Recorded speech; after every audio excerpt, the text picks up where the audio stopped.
channel.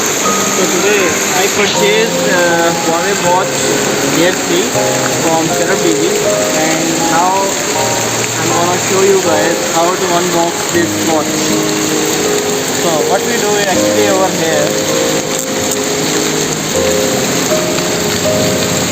it's a titanium watch, and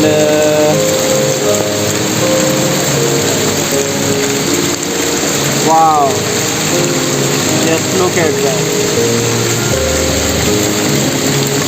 It's superb.